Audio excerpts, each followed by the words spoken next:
Gente, o que a gente vai falar agora sobre como superar o fim de um relacionamento? Como fazer isso, hein? Estou recebendo aqui nos nossos estúdios a Débora Carletti, que é psicóloga. Tudo bem, Débora? Boa tarde. Jaqueline, tá boa? Prazer te receber aqui, viu? Obrigada. Prazer vir no seu programa. Prazer é nosso te receber. Débora, a gente vai falar de um assunto que é quase que inevitável a todo mundo. Em algum momento alguém acaba terminando um relacionamento. Poucas são as pessoas que conhecem alguém e se casam com o primeiro namorado. Conheço casos assim, minha mãe foi assim. Mas nessas nossas gerações de agora, isso está sendo cada vez menos comum. E eu queria que você falasse para nós, todo término de relacionamento traz algumas crises internas? Então, Jaqueline, é um tema bastante interessante, porque o término do relacionamento, ele vai depender muito de como esse relacionamento era vivido. Então, existem relacionamentos que eram relacionamentos mais duradouros, existem relacionamentos que eram relacionamentos mais rápidos, com menos tempo. E isso vai ajudar muito os danos psíquicos que vão ser causados com o término, né? Um sentimento muito recorrente é um sentimento de perda, é um sentimento de vazio. E esse sentimento de vazio, ele se dá independente da figura que que estava ao lado, né? Ou a ausência dessa figura, que pode ser uma figura gratificadora, ou a ausência dessa figura, que também podia ser uma figura frustradora, vai gerar um sentimento de vazio. A ausência de alguém X, né? Exatamente, exatamente. Agora eu queria que você falasse para nós, primeiro, a faixa etária tem a ver, modifica de acordo com cada faixa etária, como cada um vai vivenciar o término de um relacionamento? Muito, muito. A faixa etária, ela vai dar para a pessoa, né, uma intensidade diferente nessa dor. Porque as pessoas jovens, né, elas têm naturalmente uma expectativa maior, né? Tem um tempo maior, tá? Que não está relacionado à expectativa de vida, está relacionado à motivação de cada um. A pessoa mais velha, ela vai ficar mais receosa, a dor é maior, ela se vê mais sem possibilidades, muitas vezes irreal, tá? Mas é a maneira como a pessoa funciona. Tá, mas às vezes tem um pouco de realidade nisso, eu vou falar por quê. Tudo bem, tô ótima, tô noiva, logo logo eu vou casar, mas a questão é, o que a gente percebe? Até aproveitando, eu tenho 26 anos, então eu tô na faixa etária de muitas amigas entre 26 e 30 anos, 31, que ainda estão solteiras. E eu vou dividir aqui o que todas falam.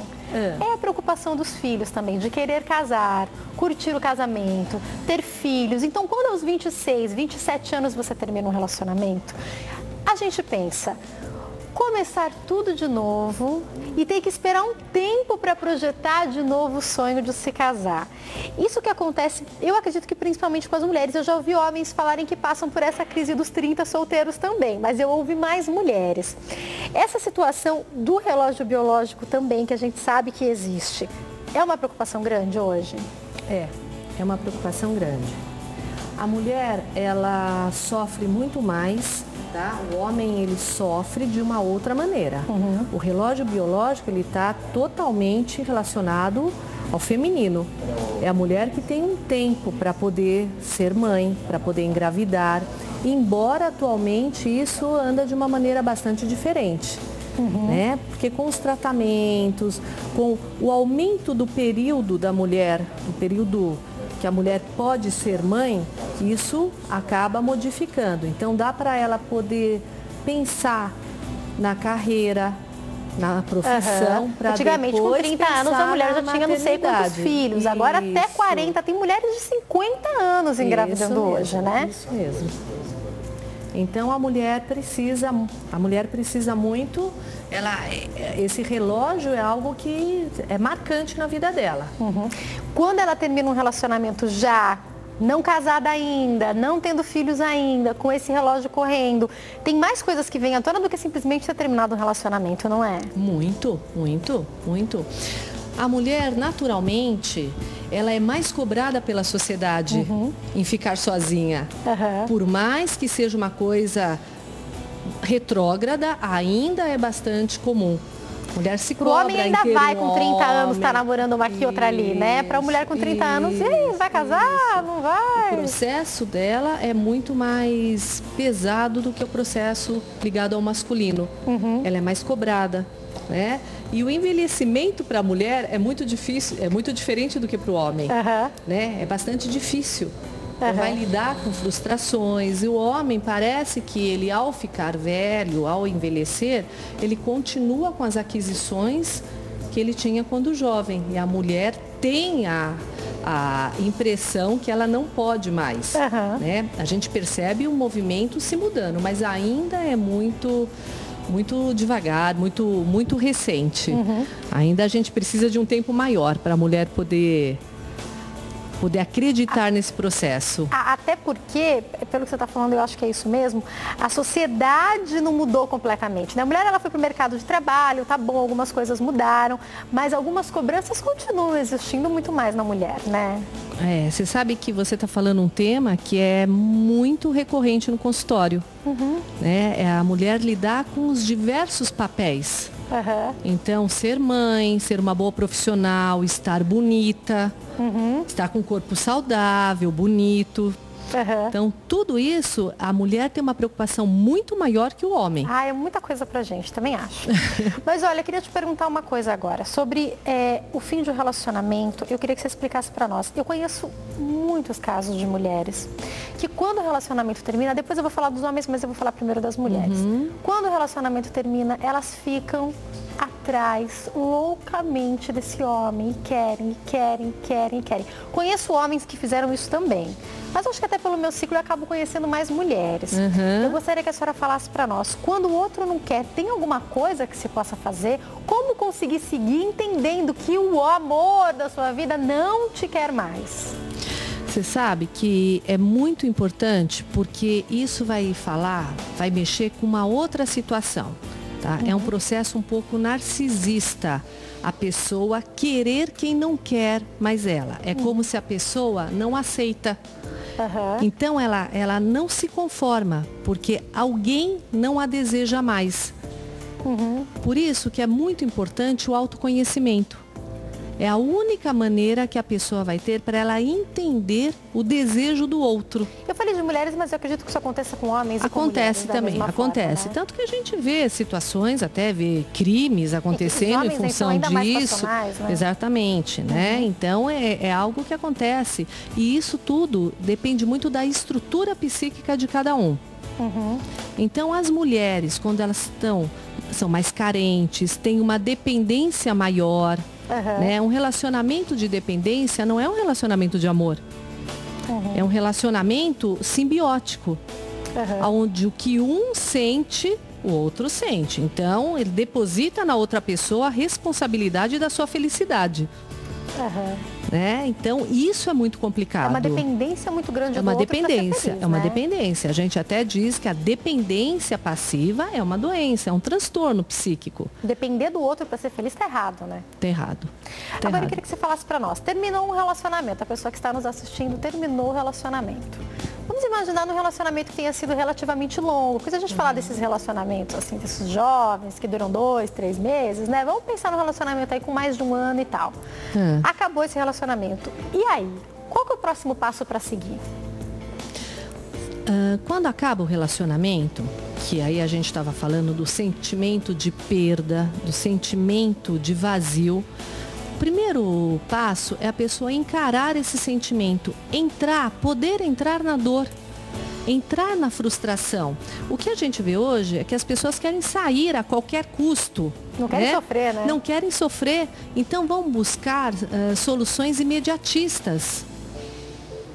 Remédio, dependência química, qualquer situação que ofereça, né? Que ofereça algo mágico. E a única saída é viver a dor. Então, o período de luto, né, que é um período muito conhecido nas perdas, né? E hoje a nossa sociedade esconde muito esse período, né? Não, vai viver, vai pra balada, arruma outra, né? E não vive essa parte que é a parte da perda, que é onde vai ter o crescimento. Então vai sofrer, vai entender por que está sofrendo, vai entender o que não deu certo, quais que foram as razões, o que levou àquela ruptura. Agora, sozinho a gente muitas vezes não consegue, né, doutora? É difícil, Jaqueline, é difícil. Não é impossível, né? Não é impossível, mas é importante poder contar com ajuda. Né? Ajuda de profissionais, ajuda de amigos, ajuda de pessoas. Acho que a família conta muito também, né? Isso. Mas eu acho que o profissional ele é muito importante. A senhora me corrija se eu estiver errada, doutora, mas por um motivo específico. A sua amiga sempre vai falar aquilo que você quer ouvir. A sua mãe, provavelmente, a sua mãe às vezes até não vai falar aquilo que você quer ouvir, mas vai falar aquilo que acha que vai te fazer melhor. E às vezes é bom uma visão de fora, porque a sua amiga vai falar, não, ele gosta de você, ele tá fazendo isso, mas ele vai voltar. Mentira, não vai voltar. Vai conversar com alguém que vai analisar a situação e vai explicar que se ele não tá com você, porque ele não quis ficar com você, ele não te ama se ele terminou com você, né? Vai analisar a situação de uma maneira impessoal. Quando você fala com pessoas queridas, pessoas que estão... Tem. É muito tendencioso. Ou então alguém vai contar para você uma experiência que passou, que ela mesma passou, e que não significa que a experiência que essa pessoa teve é o que vai acontecer. Então é importante uma pessoa de fora que vai analisar a situação de uma maneira completamente impessoal, né? E vai junto com isso perceber a maneira como você funciona, a maneira como a pessoa lida com a dor, maneira como lida com frustração. Agora eu queria que a senhora falasse para nós. Eu conheço casos de pessoas, muitas inclusive, que no primeiro momento que terminaram um relacionamento, principalmente quando os relacionamentos são longos, essa pessoa quis ir viver. Então ela foi curtir, foi conhecer outras pessoas, não sei o que, não sei o que, não sei o que, não sei o que, não quis voltar a custo nenhum. Depois de um tempo, o outro refez a sua vida, começou a namorar e seguiu. E aí caiu a ficha dessa pessoa, ela não queria mais ninguém, ela queria voltar com o ex. Eu já vi N casos assim. É porque a pessoa não teve o período de luto? Isso pode acontecer, doutora? Talvez essa pessoa, no que você está contando, uma empolgação. Teve uma empolgação. Então, a qualquer momento, a qualquer custo, essa pessoa quis esquecer. Né? É como se tivesse trancado a dor numa gaveta e ficou lá. Só que não adianta. Sentimento a gente não tranca. Eles aparecem em algum momento e aparecem de uma outra forma. Então, ele foi tentar, ele ou ela, essa história que você está contando, a gente podendo assim ter uma ideia, foi tentar refazer, né, aquilo que naquele momento ele achou que ele deveria ter feito. Foi buscar esta pessoa, foi tentar mostrar para essa pessoa que se modificou, né? Mas no momento que passou, né? Agora, às vezes acontece de voltar. Tem situações que podem acontecer. Estou caminhando para o final do nosso bate-papo, mas algumas perguntas eu ainda gostaria de fazer. A primeira, nesse caso que a senhora falou, quando volta, o relacionamento volta desgastado ou não necessariamente? Um relacionamento que terminou pode voltar e seguir bem? Se esse relacionamento, quando ele foi finalizado, as pessoas, os dois, viveram a dor, elaboraram a sua dor. O que significa elaborar? Entender o que passou, entender quais foram as razões pelas quais aconteceu a ruptura, né? E de verdade teve uma mudança, porque essa mudança é individual. Né? Um não pode esperar que o outro mude. Cada um tem que buscar essa mudança dentro de si.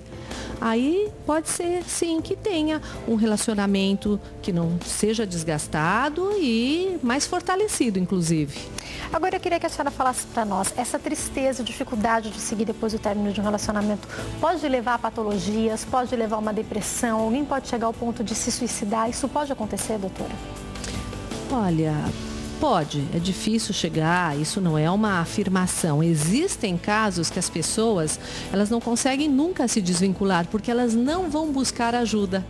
Elas se colocam nessa posição de vítimas, e aí elas não aceitam ajuda de ninguém. Elas ficam, porque a posição de vítima também, muitas vezes, é confortável. É cômoda, né?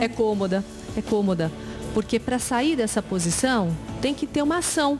Tem que buscar, tem que entender o sofrimento, tem que saber que vai passar por um sofrimento e passar por esse sofrimento de uma maneira serena, Os dois lados costumam sofrer, doutora? Por que eu estou perguntando isso? Porque geralmente um dos dois termina. Às vezes o casal conversa e decidem terminar. Mas geralmente é um dos dois que termina por algum motivo. E aí, mesmo quem terminou costuma sofrer também? Olha, interessante. Interessante, porque as pessoas pensam que quem terminou, quem apertou o botão, não quis mais, está ótimo ou ótima e não sofre. Não é verdade. Tá? Porque todo relacionamento é uma via de mão dupla. Eu sempre costumo dizer que é 50-50. Tá? Ninguém, se um tomou a atitude, é porque as coisas já não estavam boas. Então, o que tomou atitude sofre tanto quanto o outro. Não significa que quem tomou atitude não sofre. Não significa, em nenhum momento. Quando é momento de procurar uma ajuda? O momento de procurar uma ajuda é o momento onde você deve avaliar se o seu sofrimento está interferindo nas outras atividades da sua vida. Eu sempre falo que assim, é pensar biopsicossocial, tá? Biologicamente, se você está apresentando algum problema de saúde, que muitas vezes não tem uma causa física, uma causa gastrite, orgânica. Exatamente. Ou de repente começou a comer demais, ou parou de comer totalmente. Socialmente, a pessoa não tem mais vontade de sair, a pessoa anda de uma maneira que ela mesma não está se aguentando, anda com muita raiva ou muito agressiva. Então, observando isso, a pessoa sabe. Só que sempre essa ajuda tem que partir da pessoa. Não adianta o outro achar que ela deve procurar uma ajuda. A pessoa tem que querer procurar ajuda. A pessoa tem que querer. Porque às vezes a mãe acha que a pessoa precisa ir, que a filha, realmente o filho... precisa, mas não adianta Não assim, adianta. Se ela não validar, não adianta, não vai dar certo. E infelizmente eu tenho que encerrar o nosso bate-papo, mas eu acho importante, a senhora falou uma coisa que eu acho que é um dos pontos principais do nosso bate-papo, que é o autoconhecimento. Eu acho que é bom as pessoas se conhecerem, daí fica mais fácil lidar com aquilo que acontece e dar os próximos passos para seguir a vida. Eu acho que é isso que faz a diferença, né? É muito importante, porque aí, através do autoconhecimento, você não deposita mais no outro a expectativa de fazer você feliz, que é isso que a gente vê o tempo todo, né? No relacionamento, e o relacionamento muitas vezes ele não dá certo porque é uma projeção, é uma idealização e você não é responsável por nada. Você acha que o outro é responsável por te fazer feliz, por te agradar, por atender às suas necessidades. E isso é um grande engano. E bem narcisista. E pelo que eu vejo, nós todos acabamos sendo um pouco assim, né? Eu acho que também bastante infantilizados, né? Porque aquela coisa da mãe, né? Que faz tudo, que faz tudo, né? Exatamente. E a gente quer alguém que faça tudo. Olha, mas o meu pai fazia isso, é o mas grande a minha mãe desejo, fazia aquilo, é o grande desejo. Encontrar alguém que faça tudo por você e não fazer tudo por alguém. Exatamente, né? Então, eu acho que não é nem fazer tudo por alguém, e nem alguém que faça tudo por você. É um caminho juntos, né? É um crescimento juntos, é uma busca, é uma parceria. Um equilíbrio, né? Um equilíbrio, eu tenho que encerrar, infelizmente, mas que prazer recebê-la aqui, viu? Muito obrigada. Que Quem bom, quiser entrar em contato com a Débora, anote aí o telefone, é o 0 operadora 11 3211 0189, 3211 0189, e o e-mail é d_carlete@yahoo.com.br. D, tá? Não só o D. D_Carlete, com 2 T's, @yahoo.com.br. Mais uma vez, obrigada, viu? Espero recebê-la mais vezes. Uma ótima tarde. Com certeza, obrigada. Olha, a gente vai para o intervalo.